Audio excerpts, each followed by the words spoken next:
Ji. Assalamu alaikum to all my वालेकुम। respected ma'am and all fellows. My name is Larif Shoaib. My roll number is 32, MSc Geology first semester. Presentation of Physiology. Ma'am आगे करें slide.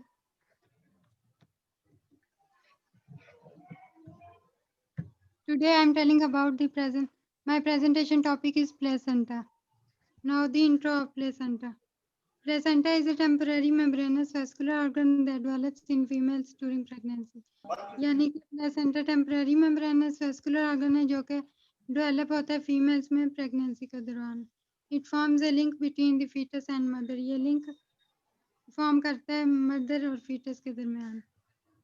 It is not only the physical attachment between the fetus and mother, but also forms the physiological connection between the two. यानी कि ये सिर्फ physical attachment नहीं है दोनों के दरमियान, ये physiological connection between the two, दोनों के दरमियान फिजियोलॉजिकल कनेक्शन बनाते हैं. It is formed from both the embryonic and maternal tissue. So it consists of two parts. इसके दो parts हैं, namely the fetal part and the mother's part.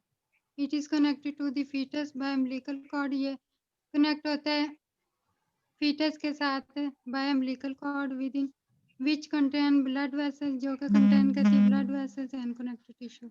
The site of attachment of placenta in the center of anterior abdomen of fetus is called navel or umbilicus. अब navel क्या है? ये navel or umbilicus is the site of attachment of placenta. Ma'am अभी ये इसकी placenta की structure दिखाई जिसमें अम्बिलिकल कॉर्ड है. अम्बिलिकल कॉर्ड क्या होती है? ये नैरो ट्यूब लाइक स्ट्रक्चर होती है जो कि कनेक्ट करती है डेवलपिंग बेबी को प्लेसेंटा के साथ. फिर क्या है कोरियन इन दी प्लेसेंटा दी.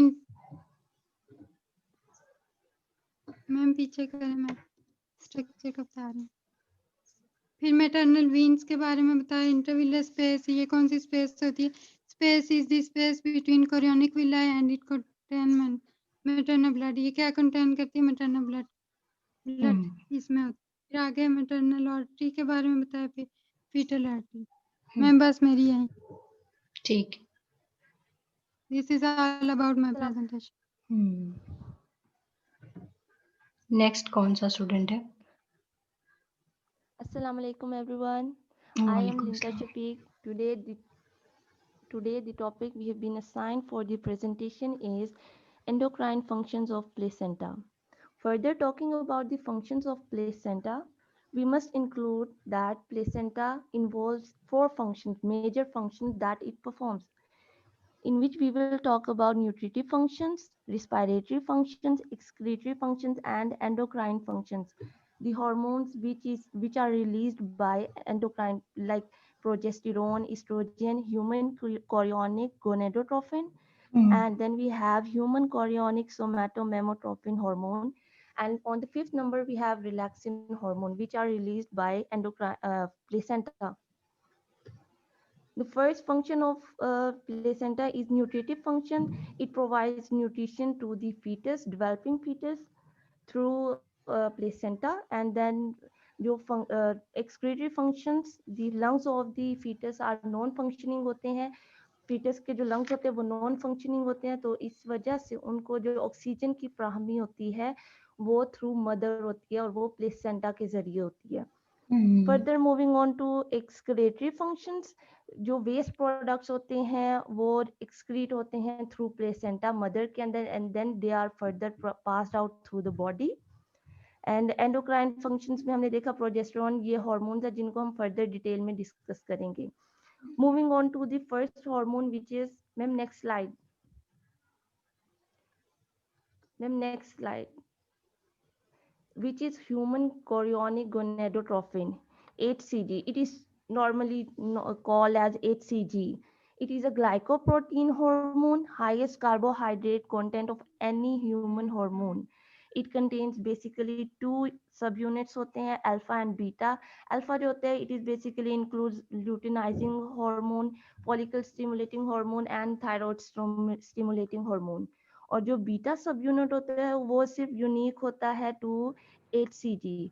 वो सिर्फ ह्यूमन कोरियोनिक गोनेडोट्रोपिन में ही पाया जाता है और इसकी हाफ लाइफ जो होती है दैट इज 24 to 36 आवर्स की हाफ लाइफ होती है और इसका हाईएस्ट टाइम अगर हम इसका ग्राफ देखें तो इसका हाईएस्ट टाइम जो होता है वो 8 to 10 वीक्स के दौरान में होता है और इसकी जो मेन फंक्शंस होते हैं ये कॉर्पस ल्यूटियम को मेंटेन करता है और स्टिमुलेट करता है लुटिनाइजिंग हार्मोन को its chemical structure is similar to that of luteinizing hormone. It reduces and maintains of corpus luteum till 6 to 8 weeks of pregnancy. It stimulates for the secretion of progesterone by the corpus luteum, as I have told you above. Then moving on to the next slide. Next, estrogen. Talking about the next hormone, which is estrogen. Estrogen, it is basically placental estrogen is similar to ovarian estrogen in structure and function. ये काफी इसकी similarities होती हैं to ovarian estrogen के साथ in terms of structure and function. Function इसके देखें तो हमारे पास आता है on uterus causes enlargement of uterus. इसकी वजह से यूट्रस जो होता है वो enlarge करता है, उसका साइज enlarge करता है और बेसिकली हम कह सकते हैं डेवलपमेंट और ग्रोथ में इन्वॉल्व होता है on breast responsible for the enlargement of the breast and growth of the duct system in the breast. Moving on, ma'am, next slide. On external genitalia causes enlargement of the female external genitalia. On pelvis, it facilitates the passage of the fetus through the birth canal at the time of labor. और ये at the time of delivery, इसके वजह से जो delivery होती है वो काफ़ी इजी हो जाती है ड्यू टू यूट्रस का साइज अगर वो बड़ा होगा that will cause difficulties while if it is smaller it will cause much easy it will be easy for us to process the procedure. Then placenta जो होता है वो cannot synthesize its own estrogen as it lacks an enzyme which is 17 alpha hydroxylase. तो ये और इसके जो होते हैं प्रिकर्सर मॉलिक्यूल्स जो होते हैं एंड्रोजेंस ये आते हैं मदर से while in case of progesterone it was coming from the fetus, it was coming from the mother, but in case of estrogen it comes from the fetus, not from the mother. Thank you for listening me. Good. You have presented in a good way. Next one. Thank you, ma'am. Assalamu alaikum to my respected ma'am and my all class fellows. My name is Ikra Parveen, roll number 27. We discuss about progesterone hormone. Progesterone hormone ये जो होता है placental progesterone is similar to ovarian progesterone in structure and function. ये जो ovarian का जो progesterone hormone होता है और जो प्लेसेंटल प्रोजेस्टेरोन हार्मोन होते हैं ये सिमिलर होते हैं अपने स्ट्रक्चर्स और फंक्शन के लिहाज से. ओवेरियन बेटा ovarian is the right word, ovarian नहीं आपने ओवेरियन बोल आगे. जी ma'am. It is secreted from corpus luteum at first trimester, after that from placenta. ये जो होता है फर्स्ट ट्राइमेस्टर में कॉर्पस ल्यूटियम से जो है वो सेक्रेट होते हैं. It is responsible for further development and preparation of mammary glands for lactation. ये जो होते हैं जिम्मेदार होते हैं कि मेमोरी ग्लैंड्स की प्रिपरेशन हो फॉर लैक्टेशन के लिए. लैक्टेशन जो होती है वो फीडिंग प्रोसेस होता है ब्रेस्ट में से जो लैक्टेशन प्रोसेस है. Next slide ma'am. जी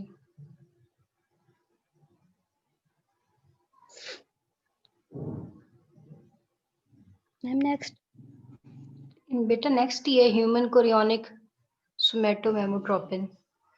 जी मैम अभी नेक्स्ट है human chronic somatomammotropin hormone. HCS is a protein hormone. ये जो होता है एक प्रोटीन हार्मोन होता है जो कि सिक्रेट होता है प्लेसेंटा से. It is often called placental lactogen. हम इसको प्लेसेंटल लैक्टोजन भी कहते हैं. It is believed to act on mammary glands and to enhance the growth of foetus. Foetus की जो मेमोरी ग्लैंड्स होते हैं उनको इन्हेंस करता है, और जो फीटस की ग्रोथ होती है उनमें जो मेटाबॉलिक एक्टिविटीज में चेंजेस होती रहती हैं, उनमें ये जो फीटस की ग्रोथ होती है उस पे एक्ट करता है। ये सोमैटोमेमोट्रोपिन हार्मोन जो है। नेक्स्ट मैम, नेक्स्ट हार्मोन है रिलैक्सिन। रिलैक्सिन जो होता है ये a hormone that is produced during pregnancy that facilitate the birth process. ये बर्थ प्रोसेस जब होती है तब ये जो होता है ये जो मदर में जो है ये जो लेबरिंग के दौरान जो सर्विक्स होते हैं उनको सॉफ्टनिंग करने के लिए हेल्प आउट करता है, और इनकी जो है लिगामेंट्स और सर्विक्स की डायलेशन के लिए हेल्प आउट करता है रिलैक्सिन हार्मोन जो होता है। Next, relaxin hormone is a polypeptide which is secreted by corpus luteum. ये जो होता है वो सिक्रेट होता है कॉर्पस ल्यूटियम से, जो रिलैक्सिन हार्मोन होता है। It is also secreted in large quantity bye placenta and mammary glands at the time of labour. ये लेबर के टाइम के में जब लेबर का टाइम होता है तब ये जो होता है लार्ज क्वांटिटी में प्लेसेंटा से और मेमरी ग्लैंड से जो है वो सिक्रेट होता है। Thank you ma'am. Okay. Who is the next one? Assalamu alaikum, dear respected member and all students. My name is Ummi Kulsum. Today my presentation topic is fetoplacental unit. It is referred to interaction between fetus and placenta in the formation of steroid hormone. जो ये refer होता है interaction करता है between fetus में और placenta होता है steroid hormone की formation के लिए.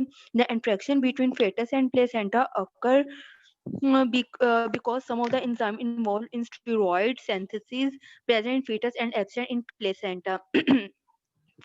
जो ये इंट्रैक्शन होते हैं प्लेसेंटल यूनिट की फेटस और प्लेसेंटा के दरमियान में, बिकॉज जो कुछ हार्मोन होते हैं इन्वॉल्व होते हैं स्टेरॉइड सिंथेसिस के लिए fetus and absent होते हैं प्लेसेंटा में. All these enzyme which are absent in fetus, ये जो enzyme होते हैं fetus में absent होते हैं, present होते हैं प्लेसेंटा में.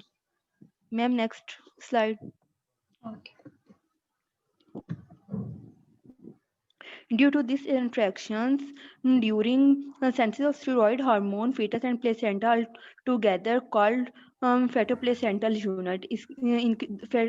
fetus और placenta को हम fetoplacental unit कहते हैं. Ma'am next. The fetoplacental unit has three important functions. Fetoplacental units के तीन जो important functions वो ये होते हैं: a source of protein and steroid hormones, एक होता है source of protein and steroid hormone.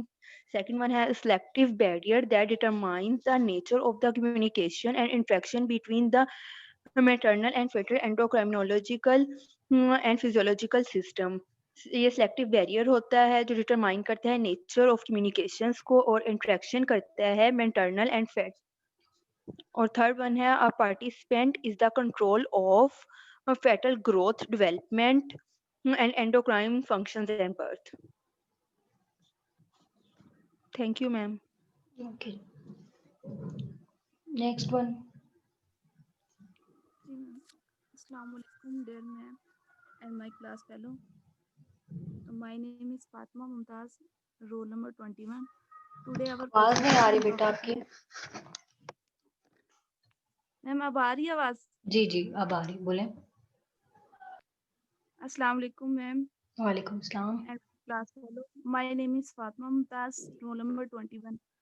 Today our presentation topic is the endocrine function of placenta and other organs. So I am presented about menstrual cycle. आगे.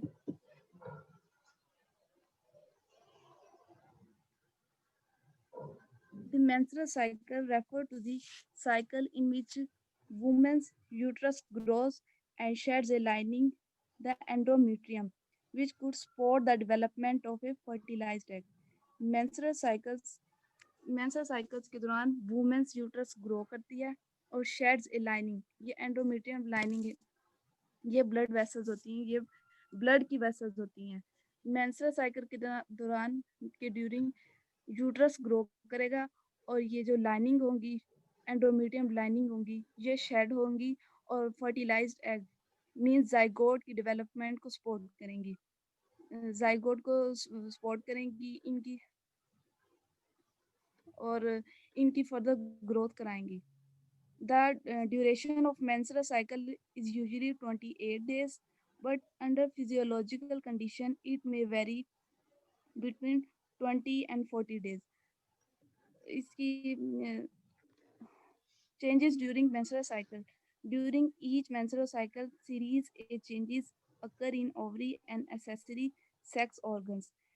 During menstrual cycle, changes occur होती हैं in ovaries में और accessory sex organ means female reproductive organs में changes पाई जाती हैं.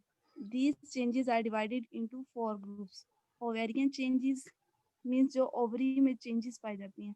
Uterine changes जो uterus में changes occur होती हैं उन्हें uterine changes कहती हैं. Vaginal changes vagina में changes होती हैं. और changes in cervix means जो cervix में changes होती हैं. Ovarian changes during menstrual cycle. Changes in ovary during each menstrual cycle occur in 2 phases, follicular phase और luteal phase. Follicular phase वो phase होती है जिसमें follicles का process होता है, तमाम follicles grow करता है. और luteal phase होती है, luteal phase follicular phase के बाद होती है. इसमें luteinizing hormones release होते हैं जो कि follicles से egg को release करते हैं. Ovulation occur between these 2 phases. Ovulation occur होती है इन phases के दरमियान. Ovulation होती है ये release of egg. Ovulation है the release of egg from the follicle under luteinizing hormones. Means ये egg release होता है. Egg release होता है follicle से by the hormones, by the help of luteinizing hormones. Ovarian changes during menstrual cycle. मैं आगे अब है follicular phase. Follicular phase extended from the 5th day the cycle until the time of ovulation, which takes place on 14th day. Follicular phase 5th day से start, cycle के 5th day से start बिस्मिल्लाहिर्रहमानिर्रहीम. और ovulation के Respected time तक teacher. continue रहता है. बेटा ये आप लोग अभी तो 2 complete लोग नहीं बोल रहे हैं, अभी तो चल रही है ना पिछली बच्ची की प्रेजेंटेशन. जी मैम मेरी स्टार्ट हो गई है. अच्छा, फॉलिक्यूलर फेज से आपने बताना है. जी मैम. ओके, इंट्रोड्यूस कराएं अपने आप को. Bismillahirrahmanirrahim. Respected teacher and dear fellows, Assalamu alaikum. वालेकुम सलाम. My name is Asra Maryam Hashmi, roll number 23. Today's my topic of discussion is follicular phase and ovarian follicle. Follicular phase extends from the 5th day the cycle until the time of ovulation, which takes place on the 14th day. Maturation of ovum with development of ovarian follicles take place during this phase. Follicular phase जो होता है ये 5वें दिन से start हो जाता है और तब तक चलता रहता है जब तक ओव्यूलेशन नहीं होती.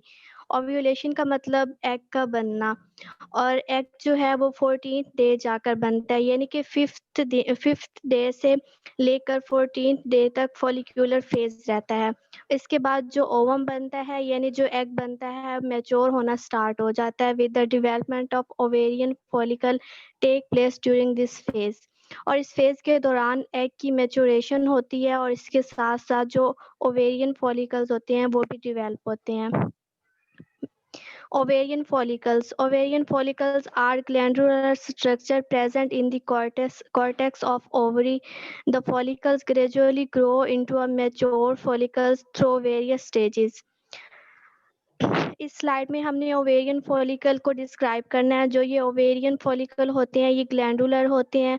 ये ग्लैंडुलर स्ट्रक्चर होता है. ग्लैंडुलर स्ट्रक्चर ऐसे स्ट्रक्चर को कहते हैं जो अपने अंदर से खास किस्म की सिक्रेशंस निकालता है और ये कॉर्टेक्स ऑफ द ओवरी पर प्रेजेंट होते हैं। कोई भी जो आर्गन होता है इसके दो हिस्से होते हैं, एक मेडुला होता है और एक कॉर्टेक्स।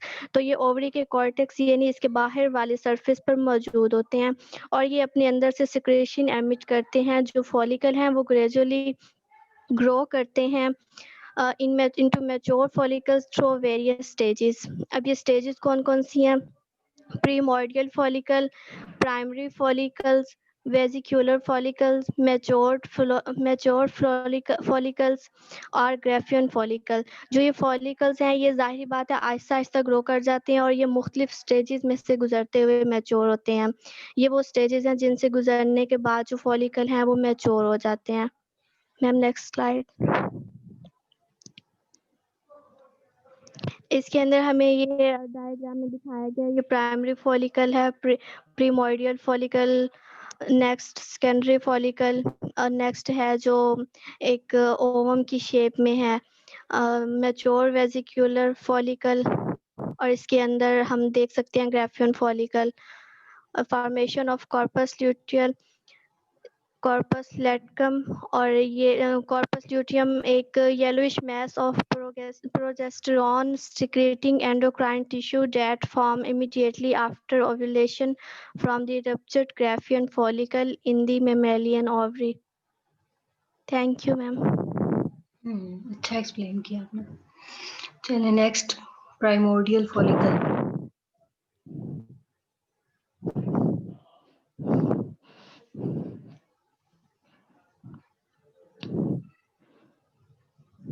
जी ग्रुप में से किसकी टर्न है?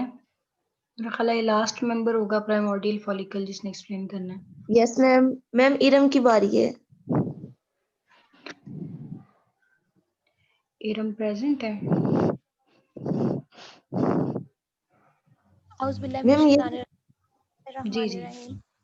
My name is Shehzadi, roll number 25. Assalamu alaikum, my respected ma'am and dear fellows. Today my presentation topic is primordial follicle. At the time of puberty, both the ovaries contain about 4 lakh primordial follicles. Diameter जो होता है of the primordial follicles is about 15 to 20 micro and that of ovum is about 10 micro. Each primordial follicle has an ovum which is incompletely surrounded by the granulosous cells. Ma'am, next slide.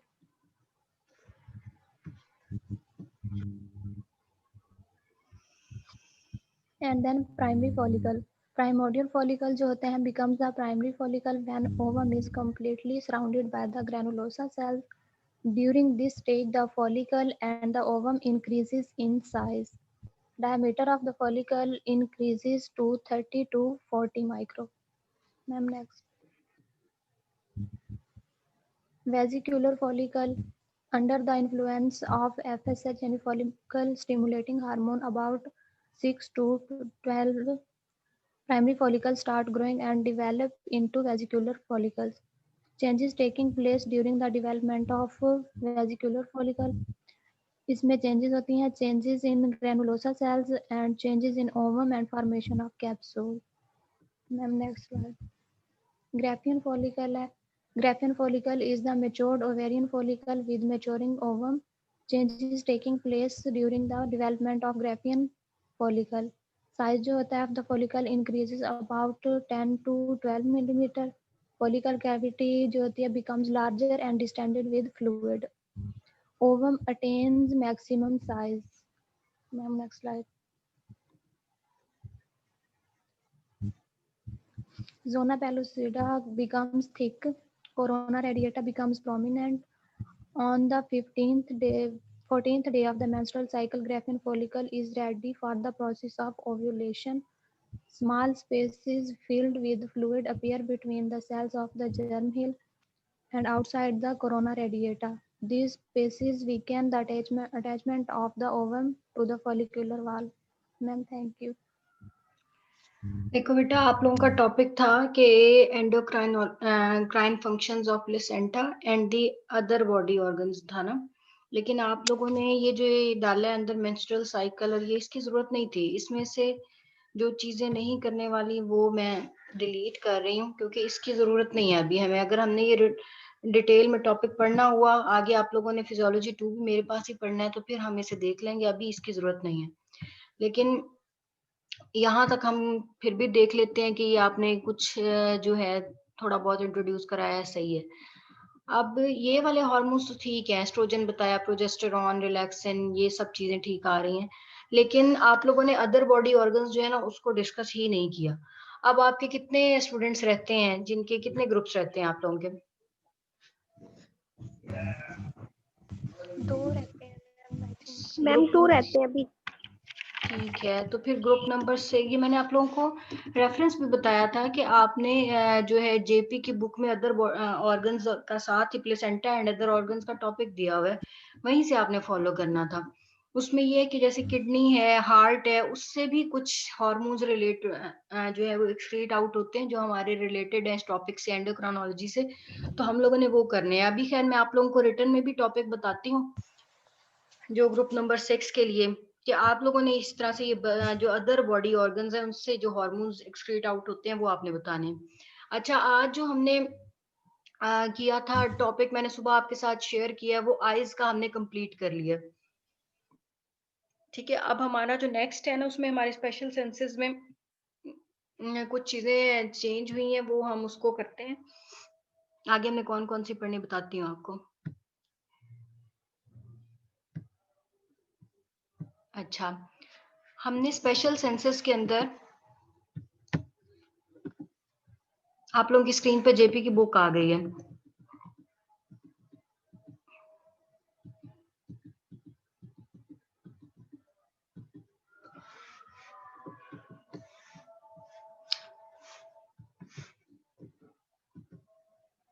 अच्छा, special senses में हमने structure of I, visual process, field of vision, इसमें से हमने selected topic जो है वो किए हैं कलर विजन तक। ठीक है, उसके बाद है हमारा एयर का टॉपिक हम कल इंशाल्लाह जो है वो पढ़ेंगे। इसके बाद हमारे जो फर्दर स्पेशल सेंसेस में senses of sensation of taste and sensation of smell, इनको देखते हैं कि इसमें क्या है।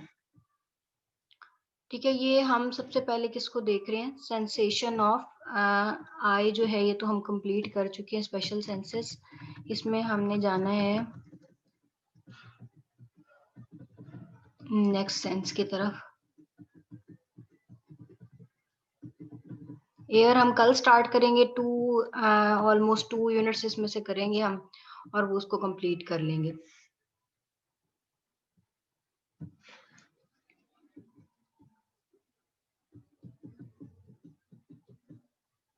अच्छा, सेंसेशन ऑफ स्मेल जो है इसको मैं आज ही आपको बता देती हूँ कि इसमें क्या क्या चीजें हैं। सबसे पहले तो ये कि आपने ये जो ये स्ट्रक्चर है इसको जहन में रखना है, और इसको आपने अपनी नोटबुक के ऊपर, जहां पर आप अपने लैब के काम कर रहे हैं ना, आपने 5 लैब्स तक तो मुझे सबमिट कराया, तो उसके बाद मैंने आप लोगों को असाइनमेंट नहीं दी लैब की, तो अभी मैं आपको लैब की असाइनमेंट भी दे देती हूँ।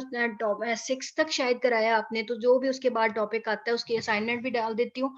और फिर आपने जो वेरी नेक्स्ट होगा उसके अंदर आपने ये सेंसेशन ऑफ जो स्मेल है, ये इसके लिए आपने ये डायग्राम जो है ये आपने करनी है इसमें। ठीक है, ऑल्फैक्टरी सेंसेशन वाली, इसको आपने मैम ड्रॉ करना है अपनी नोटबुक के ऊपर।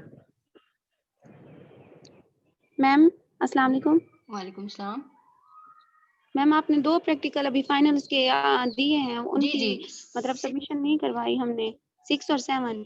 जी बेटा, वही तो कह रही हूँ ना आपको, उसमें दूंगी तो आप सबमिट करेंगे ना सबमिशन के लिए टॉपिक मैम डाल लेकिन के। एक लेक्चर में आपने बताया है कि वो भी प्रैक्टिकल है जो डार्क अडेप्टेशन कर्व हाँ का, जी, वो भी वो भी आपने लिखना है, वो भी लिखना है आपने प्रैक्टिकल। जी, और आपने ये 3 प्रैक्टिकल कंप्लीट हो जाएंगे ना, उसके बाद वाला जो जी आपका मैम, पेज आएगा ना नेक्स्ट, उसमें आपने ये ऑल्फैक्टरी सेंसेशन की डायग्राम जो है वो ड्रॉ करनी है।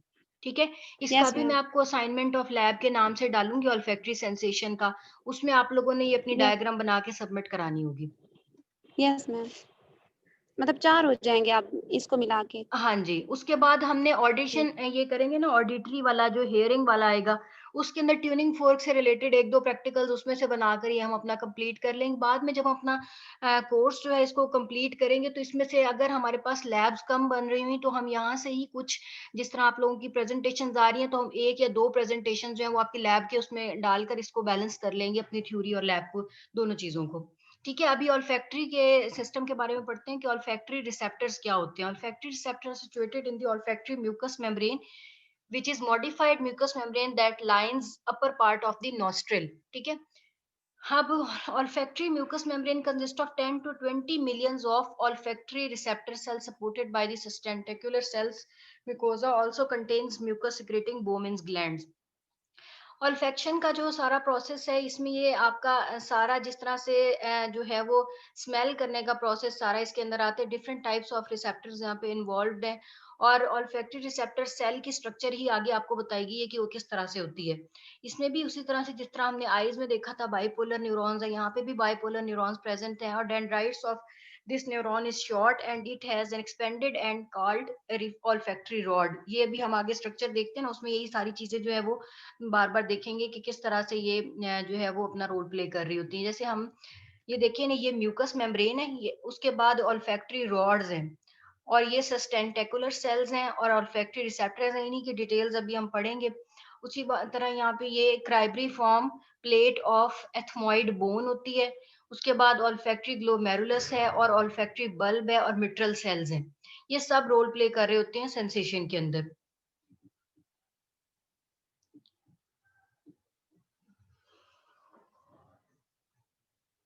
Vomeronasal organ क्या होता है? Is a accessory olfactory organ found in many animals including mammals. This organ was discovered by Danish physician and hence it is also called Jacobson organ. It is enclosed in cartilaginous capsule. असल में ये जो हमारा जितने भी structure related चीजें आ रही है ना, इसमें अगर आपको कोई डिफिकल्ट भी वर्ड्स भी लगते हैं तो हम इससे सिंप्लीफाई फॉर्म में तो उसको कन्वर्ट नहीं कर सकते। इसलिए जो है एज इट इज आप लोगों ने जो भी इनकी टर्मिनोलॉजीज है उनको आपने याद करना है जिस तरह से अभी यहाँ पे नाम बताए जा रहे हैं। Olfactory receptors of this organ are sensitive to non volatile substance. अब यहाँ ये इसकी बात कर रहे हैं कि ये नॉन वोलेटाइल सब्सटेंस जो है उनको सेंस करता है ये जो वोमरी नोजल ऑर्गन है। और it also helps to animals to detect even the trace quantities of chemicals. Impulses from this organs are sent by the amygdala and hypothalamus through accessory olfactory bulb.